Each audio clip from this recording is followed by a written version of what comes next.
الممبار من الأصناف اللي كلنا بنحبها وبنحب تبقى موجودة بالذات على سفرتنا في رمضان، لا يختلف عليه اتنين. تيجي نشوف مع بعض أهم تكاته وازاي يطلع مفلفل ومبهر وكمان طعمه حلو. يلا بينا. هنجيب الأول 4 بصلات وهنقطعهم مفروم أو صغير جدا. نجيب كمان 2 أو 3 فلفلات ألوان وهنقطعهم برضو صغير جدا. كمان نضيف طماطم 1 أو 2 بس، المهم نحاول نشيل المية منها على قد ما نقدر. عندي كمان فلفل رومي هقطعه واحطه، بيخلي الريحة حلوة جدا والطعم مختلف تماما. خضار انا غسلته كويس قوي بس محتاجة ان انا انشفه من كل المية اللي موجودة فيه.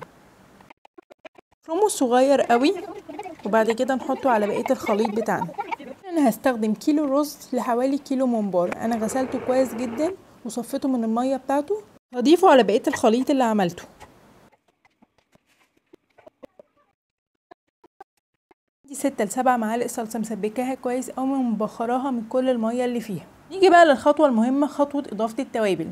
هنحط حوالي 2 كبار ملح، معلقة فلفل كبيرة، معلقة كزبرة كبيرة، 2 معلقة كمون، معلقة بابريكا كبيرة، ورشة صغيرة من السكر. طبعا ما ننساش حبة زيت حلوين كده.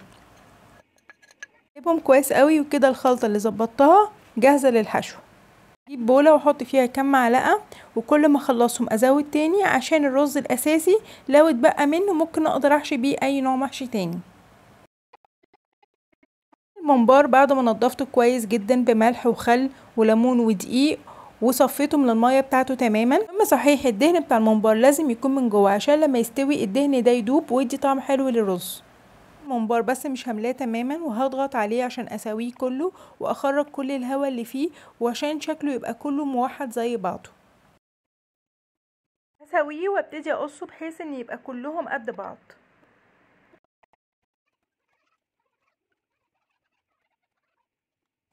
كنت جايبه نوعين ممبار، نوع بقري جلدته رفيعه وصغيره جدا، وتاني جاموسي جلدته اتخن شويه بس من حيوان صغير عشان ما يشدش معايا لما يستوي. كمل حشو الكميه اللي عندي لحد ما تخلص.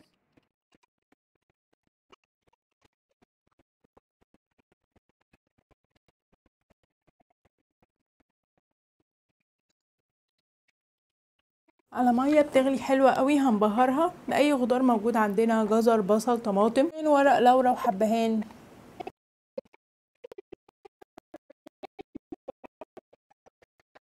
نحط لها نفس التوابل اللي حطيناها للخليط بتاع الحشو، فلفل، كمون، كزبره،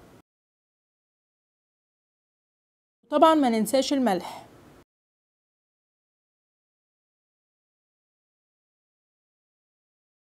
هحط كميه معقوله ومش هضغط عليه في الحله قوي عشان ما يفرقعش مني. سيبه يستوي على الهادي حوالي نص ساعه وبعد كده اخرجه.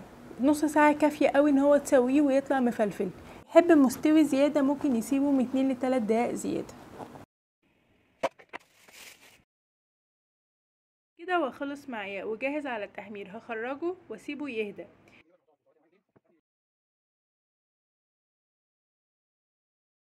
واحده من النص واتاكد اذا كان الرز استوى كويس ولا لسه محصور. جربوه ان شاء الله هيعجبكم.